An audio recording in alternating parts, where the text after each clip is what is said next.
In a tranquil Zen monastery nestled amidst lush forests, Zen Master Hoshin was known for his wisdom and the clarity of his teachings. One evening, as the golden sun began to dip below the horizon, his students gathered around him, eager to receive his guidance. Hoshin looked at his disciples, his eyes crinkling with a gentle smile.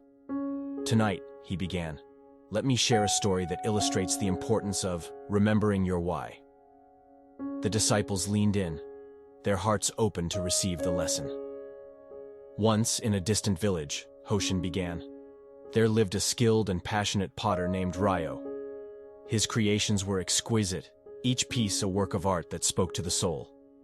People traveled from afar to witness his craft and purchase his pottery. Hoshin continued, Ryo's workshop was a humble but sacred place. Inside, he had a small altar where he kept a simple clay teapot. This teapot, however, was unlike any other he had ever made. It was unadorned, with no intricate designs or colorful glaze, yet it was the most precious piece in his collection. The disciples exchanged curious glances as they listened intently. One day, Hoshin continued, a wealthy merchant visited Ryo's workshop. He was captivated by the beauty of Ryo's creations, but puzzled by the plain clay teapot on the altar.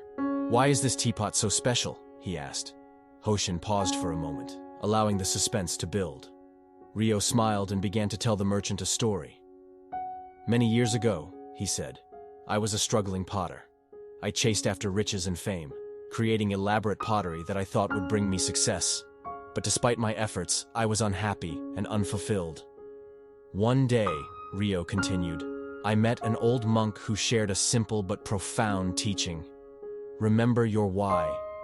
He asked me why I had started crafting pottery in the first place, and in that moment, I realized that I had lost sight of my true passion, to create pottery that brought joy and simplicity to people's lives.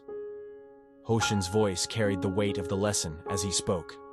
From that day forward, I decided to create the plainest, most unassuming teapot as a reminder of my why, my true purpose in pottery. The disciples sat in silence, absorbing the wisdom of the story. "Dear students," Hoshin concluded, "the teapot on Ryo's altar was a symbol of his why. It reminded him daily of his passion for simplicity and the joy of creating. In our own lives, we must also remember our why. When we connect with our true purpose, success and contentment follow naturally. It is the path to a fulfilling life."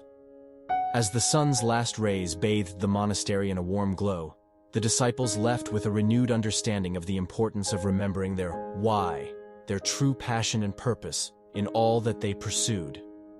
It was a lesson that would guide them on their journey toward a life of meaning and fulfillment.